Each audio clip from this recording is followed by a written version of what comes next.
Assalamualaikum warahmatullahi wabarakatuh. Perkenalkan, nama saya Raika Luhabsari. Kali ini saya akan menjelaskan tentang sistem respiratori manusia atau yang biasa kita sebut sistem pernapasan manusia. Langsung saja kita mulai.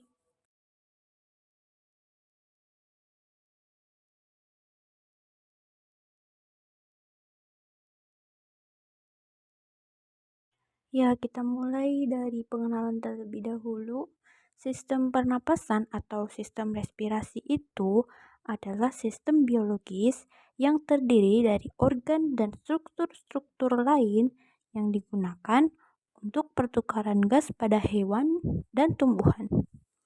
For your information, untuk laju pernapasan normal seorang manusia dewasa itu apabila ia bernapas sebanyak 12-20 kali per menit saat kondisi istirahat. Dan itu berlangsung secara berkesinambungan ya. Oke, selanjutnya kita masuk ke letak anatomi sistem pernapasan. Pertama kita mulai dari nasal atau hidung terlebih dahulu karena itu merupakan jalan pertama masuk udara ke dalam tubuh. Nasal itu tempatnya ada di hidung, di sebelah sini. Setelah masuk hidung, udara akan masuk ke faring. Nah, di faring ini akan ada banyak bagian yang lain seperti nasofaring, orofaring, hipofaring, glotis, dan epiglotis. Dapat dilihat lebih jelas di gambar ini. Oke, di gambar ini kita bisa melihat lebih jelas bagaimana anatomi dari faring ya. Pertama, faring itu terdiri dari nasofaring. Artinya, nasofaring itu dekat dengan nasal. Yang mana nasal itu artinya hidung. Yang berarti adanya di sini, letaknya di sini. Lalu yang kedua ada orofaring. Orofaring itu dekat dengan oris. Yang mana oris itu artinya adalah mulut. Maka letak orofaring itu ada di sebelah sini. Lalu hipofaring atau laringofaring itu terletak dekat sekali dengan laring dan berada di sekitar sini, di bawah mulut. Sekitar sini. Lalu ada glutis yang merupakan saluran udara untuk masuk ke dalam paru-paru. Dan juga ada epiglotis.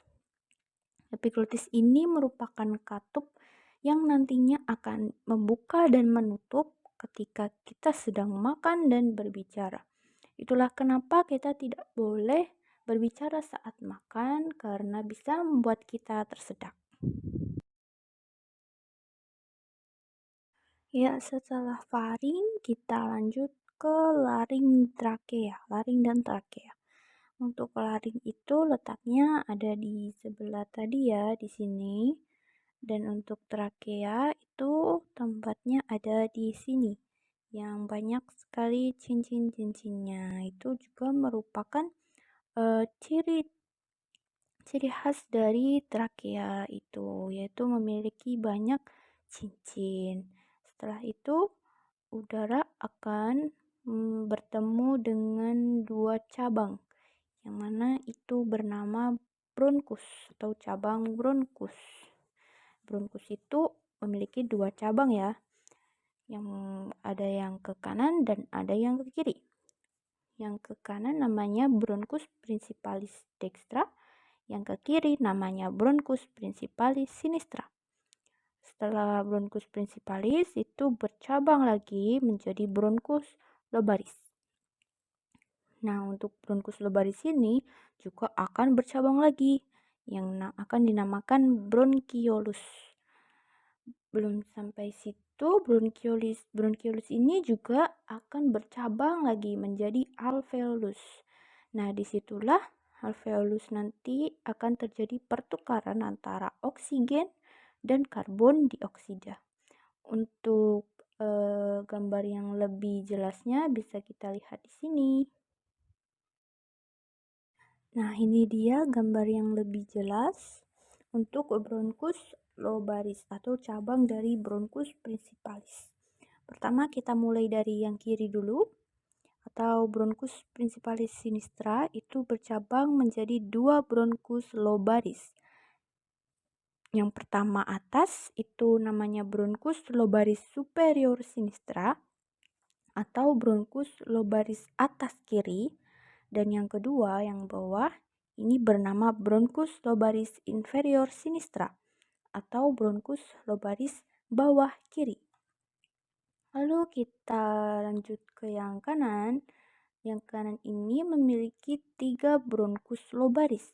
Yang pertama atas itu bernama bronkus lobaris superior dextra, yang tengah namanya bronkus lobaris medius dextra, dan yang bawah bernama bronkus lobaris inferior dextra. Ya, setelah kita membahas bronkus lobaris yang bercabang-cabang menjadi bronkiolus dan alveolus, kita lanjut ke keseluruhan paru-paru yang mana disebut pulmonalis. Nah, pulmonalis ini punya beberapa lobus ya, atau bagian-bagian yang dipisahkan oleh sutura-sutura yang ada di paru-paru. Misalnya lobus pulmonalis di dekstra atau kanan. Lobus pulmonalis di dekstra itu ada 3 ya, yang atas, tengah, dan bawah. Untuk yang kiri, lobusnya itu hanya ada 2, atas dan bawah. Setelah itu, pulmonalis itu juga punya yang namanya apex pulmonalis. Nah, apex pulmonalis ini letaknya ada di sini ya. Di sini. Lalu ada yang namanya pleura. Pleura itu seperti bentuknya itu selaput yang membungkus paru-paru supaya paru-paru itu tetap terjaga. Nah, untuk lobusnya itu juga punya nama-nama sendiri ya. Dapat kita lihat di gambar ini. Nah, dapat kita lihat di sini lobus pulmonalis itu untuk yang kanan, lobus pulmonalis yang dekstra itu ada 3 ya. Yang atas itu namanya lobus superior pulmonalis dekstra atau lobus atas pulmonalis kanan. Lobus atas pulmonalis kanan ya. Terus yang di tengah sebelah kanan itu namanya lobus medius pulmonalis dekstra atau lobus paru-paru yang ada di tengah kanan. Lalu yang ketiga yang di bawah itu namanya lobus inferior pulmonalis dekstra atau lobus paru-paru yang ada di bawah sebelah kanan. Lalu untuk lobus pulmonalis sebelah kiri atau sinistra itu hanya memiliki 2 lobus.